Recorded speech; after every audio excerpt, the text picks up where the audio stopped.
बिस्मिल्लाहिर्रहमानिर्रहीम, अस्सलाम वालेकुम। देखो आज के दिन हम लोग क्या कर रहे हैं, चैप्टर नंबर 1 का एक जो मैंने कहा था फर्स्ट क्वेश्चन हमने डिस्कस कर लिया, identify group period and block with the help of electronic configuration वाला सवाल डिस्कस कर लिया, क्योंकि हर साल ऑलमोस्ट वही वाला सवाल आता है। इन केस अगर वो ना आए, वो वाला सवाल ना आए, तो उसकी ऑल्टरनेटिव में या तो ये सवाल आ सकता है, write the valence shell electronic configuration of the following. इनकी इलेक्ट्रॉनिक कॉन्फ़िगरेशन लिखने को कहा जा सकता है। अब आप सोचोगे इनकी इलेक्ट्रॉनिक कॉन्फ़िगरेशन हम कैसे याद करें, ये तो बिल्कुल रट्टे वाले सवाल हो गया। मैं आपको इसकी शॉर्ट ट्रिक समझाऊंगा। एक और सवाल आ सकता है, छोटा सवाल, वो मैं यहाँ पे लिख देता हूँ। यहाँ पे कहा जा सकता है राइट द जनरल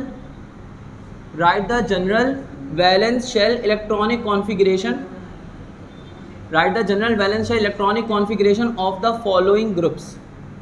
हमें कहा जा सकता है, सुन लो बेटा, हमें कहा जा सकता है कि write the general valence shell electronic configuration of the following groups. कुछ नहीं करेगा, टेंशन नहीं ले, कुछ नहीं करेगा। अब देखो, अब अगर आपको ग्रुप्स की general valence shell electronic configuration लिखने को कहा जा रहा है, तो उसके लिए हमें सिर्फ थोड़ी शॉर्ट ट्रिक समझना पड़ेगी। देखो यहाँ पे फोकस करो, हमें यहाँ पे थोड़ी शॉर्ट ट्रिक समझना पड़ेगी। अगर हमने ये चीज़ समझ ली तो ये हमें पक्का समझ में आ जाएगा, इसके अंदर कोई मुश्किल नहीं होगी। अगर हमें ये वाली चीज़ समझ में आ गई, ये तीसरा ऑल्टरनेटिव क्वेश्चन है जो कि आ सकता है। बस इनके अलावा चैप्टर 1 से कोई और कॉन्सेप्चुअल क्वेश्चन नहीं आ सकता। Write the general valence shell electronic configuration of the following groups. अब आप ये याद रखो, या तो आपसे ग्रुप ए का पूछा जाएगा या आपसे ग्रुप बी का पूछा जाएगा। ग्रुप ए या फिर ग्रुप बी। आपको बोलेंगे रैंडमली ग्रुप्स दे देंगे, रैंडमली बिल्कुल, जैसे बोलेंगे 7A और 7B, इनकी इलेक्ट्रॉनिक कॉन्फ़िगरेशन बताओ, general valence shell electronic configuration. या आपको बोल सकते हैं कि 2A की और 2B की general valence shell electronic configuration बताओ।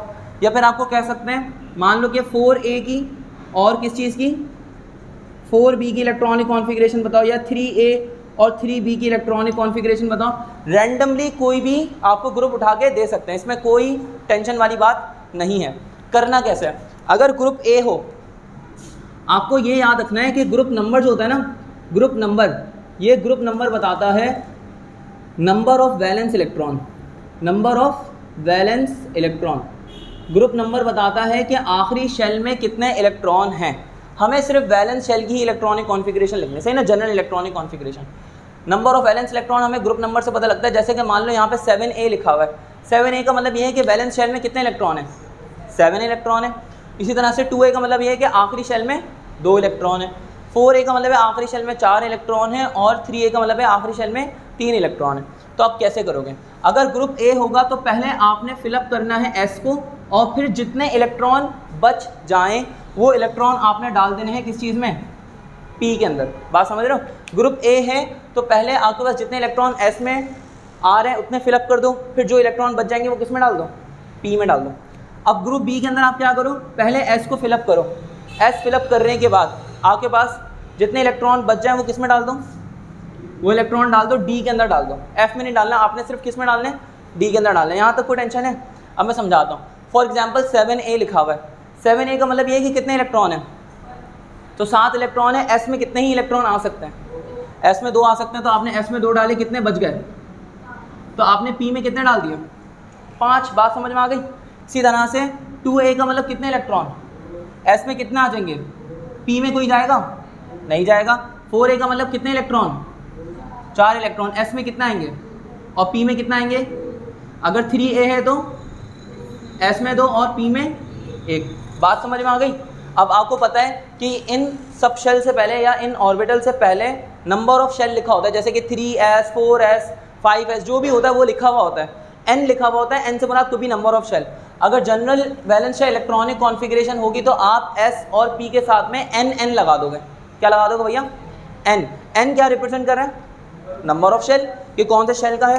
तो यहाँ पे क्या आ जाएगा, NS2 NP5 NS2 NS2 NP2 और NS2 NP1।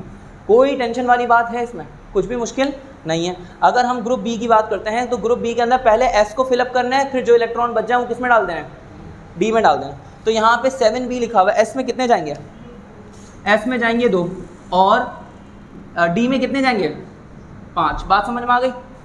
S में जाएंगे 2 और D में कितने जाएंगे, 5। यहाँ पे 4B का बताओ, S में कितने जाएंगे, S में 2 और D में कितने, 2। 3B का बताओ तो कितना हो जाएगा, S में 2 और D में 1। बात समझ आ गई। अब यहाँ पे मैं 2b का भी फिलहाल बताता हूँ, 2b और 1b का बताता हूँ। यहाँ पे आप क्या करोगे, s के साथ में तो n ही लगाओगे जो नंबर ऑफ शेल है, लेकिन आपको पता है d जो होता है वो एक पीछे चलता है। जैसे अगर पीरियड नंबर 4 चल रहा है तो d जो होगा वो 3 में चल रहा होगा, और इस तरह पीरियड नंबर 5 होगा तो d कहाँ पे चल रहा होगा, 4 पे। d एक पीछे चल रहा होता है। इस तरह f जो होता है वो 2 पीछे चल रहा होता है। सही है। हमने यहाँ पे क्या करना है, s के साथ तो n ही लगाना है, लेकिन d के साथ में लगाना है n-1। ठीक है, ये क्या हो जाएगा ns2 और ये क्या हो जाएगा n-1। ये क्या हो जाएगा ns2 और ये क्या हो जाएगा n-1। ये क्या हो जाएगा, इधर मैं एक सेकंड तमीज़ से लिख दूँ ना यार, ये क्या हो जाएगा ns2 और ये क्या हो जाएगा n-1। यहाँ तक बात समझ में आ गई। अब आते हैं ज़रा 2b की और 1b की बात करते हैं।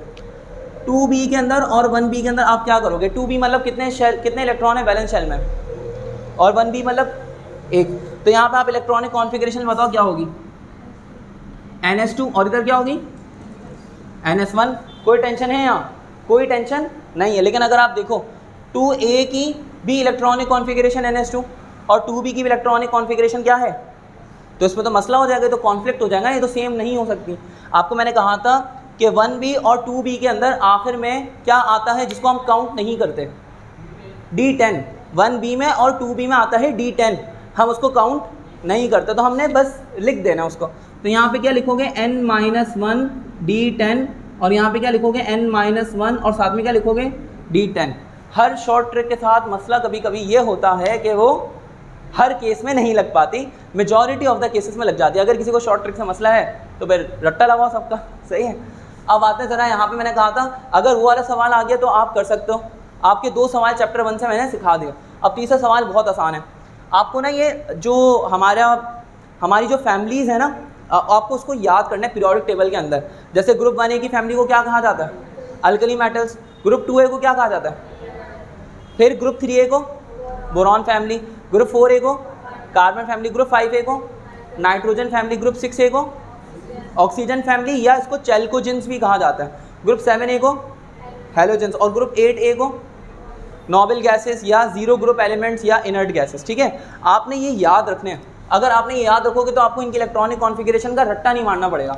अब देखो अल्कली मेटल्स कौन सा ग्रुप है, 1 है, तो आप बताओ 1A की इलेक्ट्रॉनिक कॉन्फ़िगरेशन क्या होगी, ns1, क्योंकि एक इलेक्ट्रॉन है, s ऑर्बिटल में आपने एक इलेक्ट्रॉन डाल दिया, p में डालने के लिए बचा ही नहीं, तो यहाँ पे s में एक डाल दिया, साथ में लगा दिया n से मुराद नंबर ऑफ शेल। इसका बताओ क्या होगा, s में 2 और p में कुछ भी नहीं आएगा, शुरू में आपने n लगा दिया।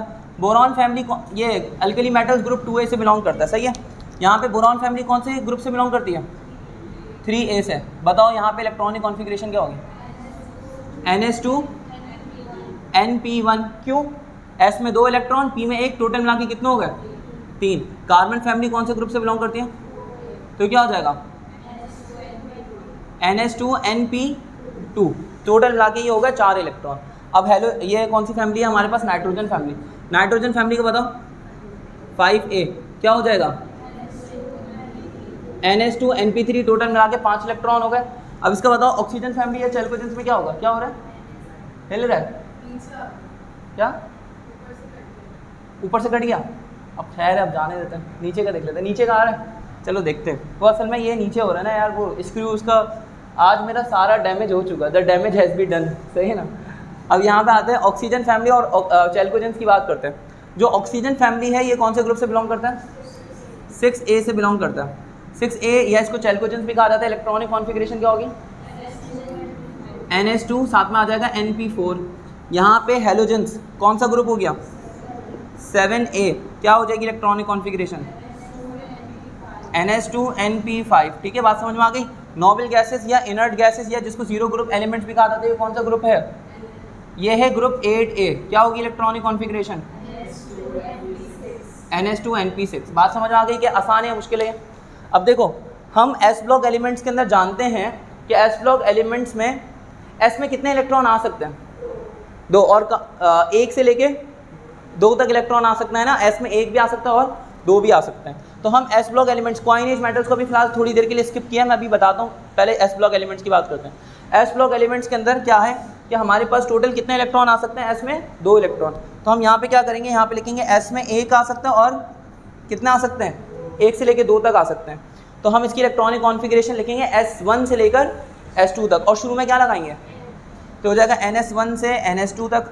अब P ब्लॉक एलिमेंट्स के अंदर पहले तो आप क्या करोगे, P ब्लॉक एलिमेंट्स के लिए S को फिलअप करोगे, S को फिलअप किया यानी कि S2 पूरा कर लिया। अब P के अंदर कितने इलेक्ट्रॉन से कहाँ तक आ सकते हैं, P1 से लेके, तो आप यहाँ पे लिखो NP1 से लेकर ये आ सकते हैं NS2, क्योंकि S तो फिलअप होगा ही होगा, साथ में NP6 तक। यहाँ तो कोई टेंशन है, कोई टेंशन वाली बात यहाँ पर नहीं है। रिप्रेजेंटेटिव एलिमेंट्स या जिनको टिपिकल एलिमेंट्स या नॉर्मल एलिमेंट्स भी कहा जाता है, उसमें S ब्लॉक एलिमेंट्स भी शामिल हैं। और तो ये कहाँ से स्टार्ट हो रहा है और कहाँ पे ख़त्म हो रहा है वो आपने इसकी इलेक्ट्रॉनिक कॉन्फ़िगरेशन चिपका देनी है। जैसे कि स्टार्ट कहाँ से हो रहा है और ख़त्म कहाँ पे हो रहा है, तो यहाँ पे लिखा आपने NS1 से लेके ही स्टार्ट हो रहा है, कहाँ तक जा रहा है, NS2 NP6 पे जाके ख़त्म हो रहा है। बात समझ में आ गई, यहाँ से स्टार्ट है यहाँ पे ख़त्म है। अब देखो हमने रिप्रेजेंटेटिव एलिमेंट्स तक की इलेक्ट्रॉनिक कॉन्फ़िगरेशन कर ली है। कॉइनेज मेटल्स की इलेक्ट्रॉनिक कॉन्फ़िगरेशन बता रहा हूँ, उसके बाद डी ब्लॉक एलिमेंट्स और एफ ब्लॉक एलिमेंट्स की बताऊँगा। यहाँ पे कॉइनेज मेटल्स की बात करते हैं। कॉइनेज मेटल्स वो मेटल्स हैं जो कि सिक्कों के दौर में यूज़ होते थे, जैसे कि गोल्ड हो गया, सिल्वर हो गया, कॉपर हो गया वगैरह। अब ये बिलोंग करते हैं ग्रुप 1B से। कहाँ से बिलोंग करते हैं भैया, 1B की इलेक्ट्रॉनिक कॉन्फ़िगरेशन क्या होगी, NS1 और फिर क्या होगा N-1 D10। ये हमारे पास इलेक्ट्रॉनिक कॉन्फ़िगरेशन आ गई। यहाँ तो कोई टेंशन है, कुछ भी टेंशन वाली बात नहीं है। अब मैंने क्या करना है, आपको समझाना है डी ब्लॉक एलिमेंट्स और एफ ब्लॉक एलिमेंट्स। ठीक है, यहाँ पे मैं इसको वो कर देता हूँ, लेकिन आप लोगों ने पिक्चर ले ली। अब मैं वीडियो तो रिकॉर्ड हो गई ना, उसमें से भेज दूँगा। वैसे भी ये लिखा हुआ है, सबकी कॉपीज़ में लिखा हुआ है, दोबारा भेज दूँगा, कोई टेंशन नहीं है। डी ब्लॉक एलिमेंट्स की बात करते हैं। डी ब्लॉक एलिमेंट्स की बात करते हैं। डी ब्लॉक एलिमेंट्स का एक नाम और भी है, और इस तरह एफ ब्लॉक एलिमेंट्स की बात करते हैं। एफ ब्लॉक एलिमेंट्स का एक नाम और भी, वो नाम क्या है, डी ब्लॉक एलिमेंट्स को क्या कहा जाता है, आउटर ट्रांजिशन एलिमेंट्स। ठीक है, और इसी तरह एफ ब्लॉक एलिमेंट्स को एक और नाम दिया जाता है, वो नाम क्या है, इनर ट्रांजिशन एलिमेंट्स। ठीक है ना भैया, इनर ट्रांजिशन एलिमेंट्स। ठीक है, अब देखो डी ब्लॉक एलिमेंट्स के अंदर इलेक्ट्रॉनिक कॉन्फ़िगरेशन, सबसे पहले तो आप s ऑर्बिटल को फिलअप कर लो। s ऑर्बिटल में कितना आएंगे, 2, तो आपने s में डाल दिया 2 इलेक्ट्रॉन। अब d ऑर्बिटल में कहाँ से कहाँ तक आएंगे, 1 से लेके 10 तक। तो आप यहाँ पे लिखोगे d के अंदर 1 से लेके कहाँ तक आते हैं, d के अंदर 10 तक। तो पहले तो s को फिलअप करोगे, s में 2 और d में कितने, 10 तक आ सकते हैं। d में 1 से लेके d में 10 तक आ सकते हैं। d के साथ क्या लगाओगे, N-1, यहाँ पे s के साथ, और यहाँ पे क्या लगाओगे, यहाँ तक समझ में आ गया। आखिरी बिल्कुल एफ ब्लॉक एलिमेंट्स या जिसको इनर ट्रांजिशन एलिमेंट्स कहा जाता है, इनकी आप इलेक्ट्रॉनिक कॉन्फ़िगरेशन याद कर लो। इनकी इलेक्ट्रॉनिक कॉन्फ़िगरेशन है, पहले s ऑर्बिटल में आएंगे 2 इलेक्ट्रॉन, फिर पहले d ऑर्बिटल में 1 इलेक्ट्रॉन जाएगा, जैसे कि यहाँ पे हो जाएगा N-1 D1। सही है, और N-1 D1 के बाद f में कहाँ से कहाँ तक आ सकते हैं, 1 से लेके 14 तक। तो आप यहाँ पे लिखो N-2 f के अंदर 1 से 14 तक आ सकते हैं, डायरेक्ट भी लिख सकते हो f के अंदर 1 से लेके 14 तक आ सकते हैं। ये इसका आंसर है। हमारा ये वाला टॉपिक भी ख़त्म हो गया, समझ आ गई। हमने 3 टॉपिक्स कर लिए हैं चैप्टर 1 से। Identify group period block with the help of electronic configuration, groups की इलेक्ट्रॉनिक कॉन्फ़िगरेशन कैसे आ सकती है, या फिर ये वाला सवाल कैसा आ सकता है। चैप्टर 1 ख़त्म। ठीक है मैडम, अब हम लोग फर्दर बात करेंगे बॉक्स वाले क्वेश्चन की।